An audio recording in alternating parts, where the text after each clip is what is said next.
গেল 7 জুন ঈদের দিন গুলশানে খালেদা জিয়ার সঙ্গে দেখা করেন বিএনপির সিনিয়র নেতারা। সেখানেই দলটির চেয়ারপারসন স্পষ্ট করে দেন, সরকারের সঙ্গে সংঘাতে গিয়ে লাভ নেই বিএনপির। এরপরে সোমবার রাতে স্থায়ী কমিটির বৈঠকে আলোচনা হয় কৌশল বদলের। আলোচনায় উঠে আসে তারেক রহমান ও ডক্টর ইউনূসের আসন্ন বৈঠক প্রসঙ্গ। অবশেষে খালেদা জিয়ার খুব কঠিন একটি কৌশলী চালের কাছে পরাজিত হল ভারত। সঙ্গে সঙ্গে হতাশ হয়ে গেল আওয়ামী লীগ শিবির, পাশাপাশি বিএনপির ভেতরে যারা ভারতের প্রেসক্রিপশনে চলছিল সেই সমর্থিত গ্রুপটি। খালেদা জিয়া এই বয়সে এসে শেষ সময় কি চালটি দিলেন, আর সেই চালে এতগুলো পক্ষ একসাথে ধরাশায়ী হলো কি করে? দর্শক, আপনারা সকলেই জানেন যে ডক্টর মোহাম্মদ ইউনূসকে নিয়ে অনেক চুলকানি ছিল বিএনপির অনেক সিনিয়র নেতাকর্মীদের। তবে সে সকল চুলকানির একবারে এক কথায় মলম দিয়ে দিলেন খালেদা জিয়া। বেগম খালেদা জিয়া এবার ডক্টর ইউনূসের সাথে সমঝোতা করে নির্বাচনের কথা বলছেন। কোন রকমের ডক্টর ইউনূসকে প্রেসার দেওয়া যাবে না এবং তার বিপরীত যাওয়া যাবে না। বিস্তারিত দেখুন। খালেদা জিয়ার খুব কঠিন একটি কৌশলী চালের কাছে পরাজিত হলো ভারত। সঙ্গে সঙ্গে হতাশ হয়ে গেল আওয়ামী লীগ শিবির, পাশাপাশি বিএনপির ভেতরে যারা ভারতের প্রেসক্রিপশনে চলছিল সেই সমর্থিত গ্রুপটি। খালেদা জিয়া এই বয়সে এসে শেষ সময় কি চালটি দিলেন, আর সেই চালে এতগুলো পক্ষ একসাথে ধরাশায়ী হলো কি করে?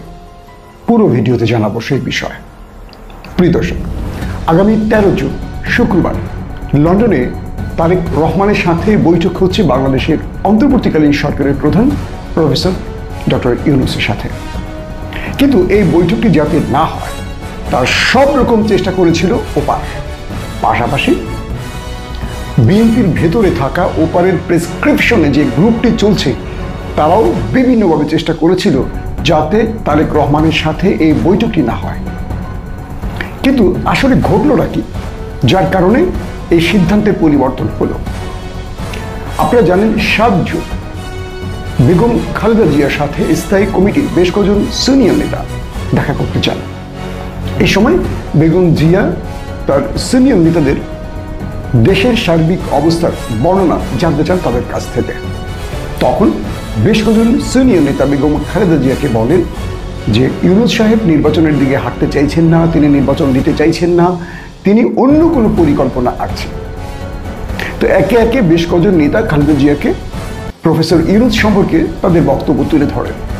তখন খালেদা জিয়া বলেন, প্রফেসর ইউনূসকে আমি যতটুকু চিনি তিনি সঠিক সময় নির্বাচন দেবেন এবং তিনি যে কথা দিয়েছেন জাতিকে সেই কথা রাখার চেষ্টা করবেন। এবং তিনি তার নেতাদের অনেকটা ধমকের সুরে বলেন, আপনারা সরকারের সাথে সংঘাতে যাবেন না, কোনো বড় বিরোধে যাবেন না, কারণ এতে বিএনপির একচুরও লাভ হবে না। বেগম জিয়া তার সিনিয়র নেতাদের স্মরণ করিয়ে দিয়ে বলেন, গত 16 বছর আওয়ামী লীগ আমাদের সাথে কি আচরণ করেছে। একটা সুষ্ঠু নির্বাচনের দাবি করে আমরা আদায় করতে পারিনি।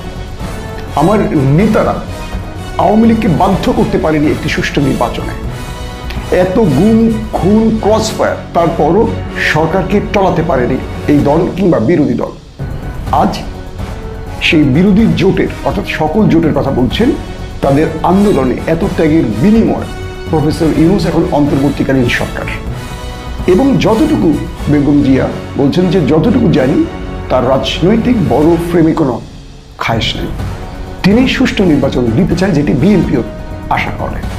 অতএব ইউনূস সরকারকে কোনো প্রকার বেকায়দায় যেন বিএনপি না ফেলে, কোনো সংঘাতে যাতে না যায় এবং কোনো প্রকার অসহযোগিতা যাতে না করে, সেই ব্যাপারে তার দলকে নির্দেশনা দিয়েছেন বেগম খালেদা জিয়া।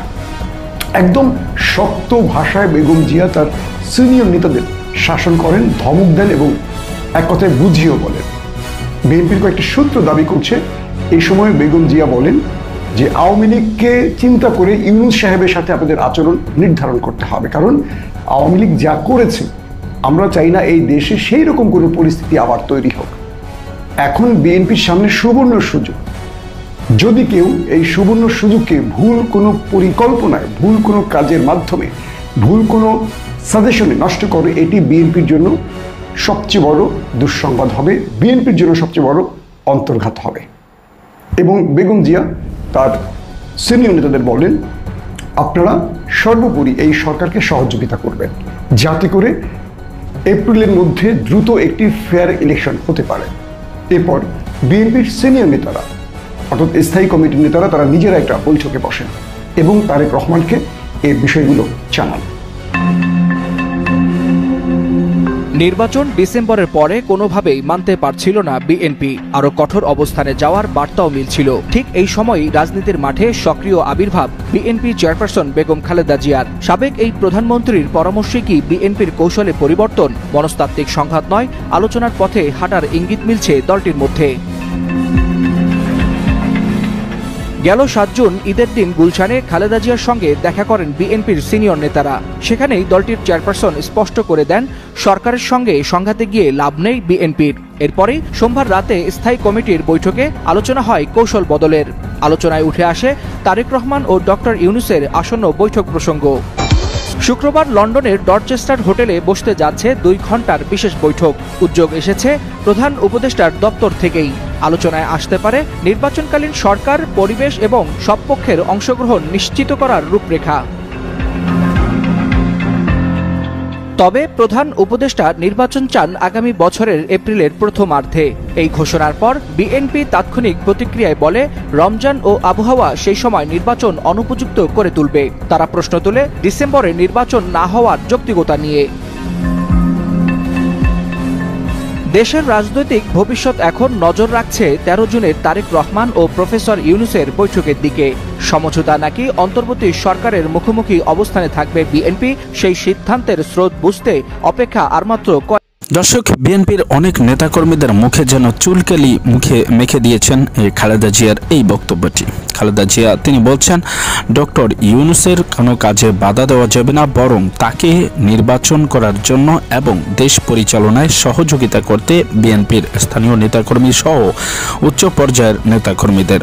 এতে করে বিএনপির অনেক নেতাকর্মীদের মুখে যেমন চুলকালি পড়েছে, ঠিক তেমনই চুলকালি পড়েছে আওয়ামী লীগ ও ভারতের র এজেন্ট যারা বাংলাদেশে আওয়ামী লীগকে আবারও প্রচালিত করতে চায় তাদের বিরুদ্ধে। তো দর্শক, ডক্টর ইউনূসের সাথে আসলে খালেদা জিয়ার যেই সম্পর্ক সেটি আবারও প্রকাশ পেল তার এই বক্তব্যের মধ্য দিয়েই। তবে ডক্টর ইউনূসকে পারবে খালেদা জিয়ার যেই আশা কিংবা বিএনপির যেই আশা সেটিকে বাস্তবে রূপ দিতে? তা যদি পারে তাহলে সেটি কেমন হতে পারে, কিংবা আগামী নির্বাচনে ডক্টর ইউনূসের সিম্পেথি পাওয়ার জন্যই কি খালেদা জিয়া এই কাজটি করেছেন?